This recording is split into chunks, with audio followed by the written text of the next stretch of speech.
آئے گی اور مجھے حشر میں اٹھایا جائے گا تو پھر میں کسی کی طرف نہیں دوڑوں گا بلکہ میں پیران پیر کی طرف جاؤں گا اور عبد القادر کی بارگاہ میں حاضری دوں گا، ان کا دامن پکڑوں گا اور پکڑ کے عرض کروں گا حضور تشریف لے کے اپنے ابا کی بارگاہ میں چلیے گا، مجھ میں ہمت نہیں میں اکیلا چلا جاؤں۔ اللہ اکبر۔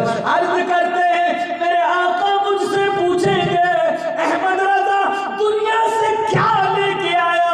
عرض کر دوں گا یا رسول اللہ میں کیا بولوں، میں اپنے ساتھ تمہارے بیٹے کو لے کے آیا ہوں، اسی سے پوچھ لیا جائے۔ اسی لیے فرماتے ہیں تیری سرکار میں لاتا ہے رضا اسی کو شفیع جو میرا غوث ہے اور لاڈلا بیٹا تیرا۔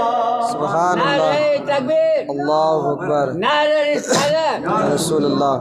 جو میرا غوث ہے اور لاڈلا بیٹا تیرا۔ اللہ اکبر، کیا شان ہے میرے غوث پاک کی۔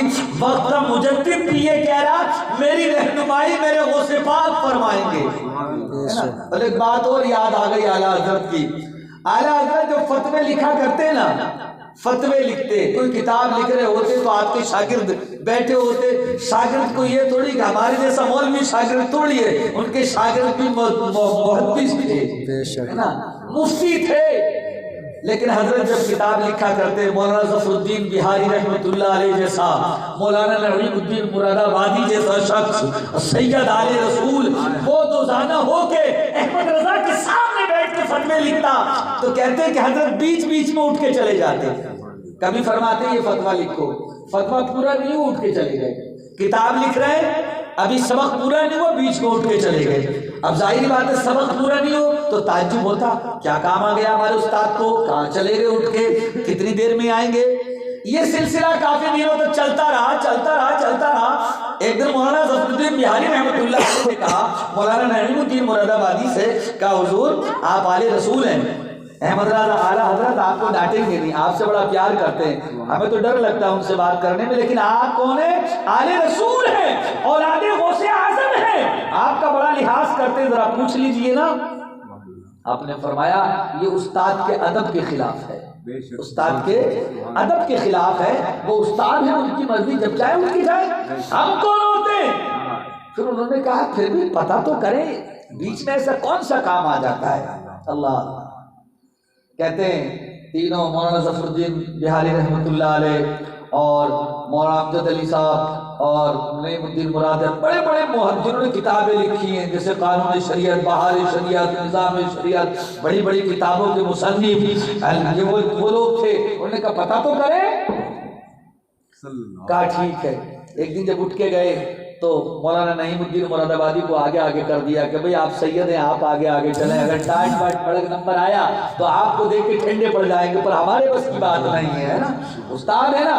گئے اور اپنے حجرے میں دروازہ بند کے اندر چلے گئے۔ مولانا نعیم الدین مراد آبادی اور ظفر الدین بہاری رحمۃ اللہ علیہ نے اس میں سے جھانک کے دیکھا تو کہتے ہیں مولانا نعیم الدین مراد آبادی میں نے دیکھا کہ کمرے میں اندھیرا تھا، اچانک سے پھر اجالا ہوا، ایک بزرگ تشریف لائے، سفید کپڑا پہنے ہوئے تھے، وہ آئے بستر پہ لیٹ گئے، بستر پہ لیٹے تو ہم نے دیکھا احمد رضا ان کی ٹانگیں دبا رہے تھے، سبحان اللہ، ہم نے دیکھا اعلیٰ حضرت ٹانگیں دبا رہے تھے اور نہ جانے کیا عربی میں باتیں ہوئی ہیں، ہم نے ہونٹوں کو چلتے دیکھا، آوازیں آئی لیکن صاف نہیں تھی، کچھ باتیں ہوئی، کچھ احمد رضا نے کہا، کچھ لیٹنے والے نے جواب دیا، اس کے بعد میں پھر دیکھا کہ وہ غائب ہو گئے اور وہ حضرت تشریف لے کے آئے۔ ہم جلدی سے دوڑ کے اپنے درسگاہ میں آنے لگے تھے تو اعلیٰ حضرت نے فرمایا غلط بات ہے، کسی کی جاسوسی نہیں کرنی چاہیے۔ سارے کے سارے ایک طرف ہو گئے، مولانا نعیم الدین مراد آبادی کو آگے کر دیا، حضرت آپ ہی جواب دیں۔ اب نعیم الدین مراد آبادی آل رسول سے سید تھے، احمد رضا نے شکل دیکھی تو ٹھنڈے ہو گئے، سمجھ گئے یہ تو غوث اعظم کی اولاد ہے۔ فرمانے لگے پھر بھی مسئلہ بتانے سے نہیں چکے اعلیٰ حضرت، فرمایا آپ کوئی بھی ہو، سید ہو یا مغل ہو یا پٹھان ہو یا کوئی بھی ہو، لیکن شریعت تو شریعت ہے، شریعت نے حرام قرار دیا ہے کسی کی جاسوسی کرنا، حرام ہے۔ تو سید نعیم الدین مرادآبادی سامنے آ گئے، کہنے لگے حضور بے شک ہم بھی جانتے ہیں آپ سے سیکھا ہے کسی کی پیٹھ پیچھے سے جاسوسی کرنا شریعت میں حرام ہے، لیکن کئی دن سے اور مہینوں سے یہ معاملہ چل رہا تھا، شاگردوں سے رہا نہیں گیا، اس لیے ہم نے دیکھا تو آپ نے فرمایا اچھا پھر یہ دیکھا تو کیا دیکھا؟ کہا کہ پہلے تو آپ ہمیں معاف کر دیں، آپ سے ہم نے جاسوسی کی ہے۔ احمد رضا خان نے فرمایا ٹھیک ہے میں نے اللہ کے لیے تمہیں معاف کر دیا، کیونکہ تم میرے بچے ہو، میرے شاگرد ہو، ہم نے تمہیں معاف کر دیا، لیکن حضور یہ تو بتا دیں معاف تو کر دیا، لیکن میں نے آپ کو حجرے میں دیکھا کہ کوئی آیا اور آپ جیسا مجدد جو 100 سال کے بعد جنم لیتا ہے، آپ جیسا مجدد جسے کئی زبانوں پر عبور حاصل ہے، وہ کسی کے پیر دبا رہا ہے، اللہ اکبر۔ تو آپ نے فرمایا مولانا آپ کیا سمجھتے ہو احمد رضا کی کہیں پہنچ نہیں ہے کیا؟ سبحان اللہ سبحان کیا اللہ۔ تم احمد رضا کو اکیلا سمجھتے ہو کیا سمجھتے ہو احمد رضا کو؟ کہا حضور ہم تو کچھ آپ ہمارے استاد ہیں، ہم کیا سمجھے؟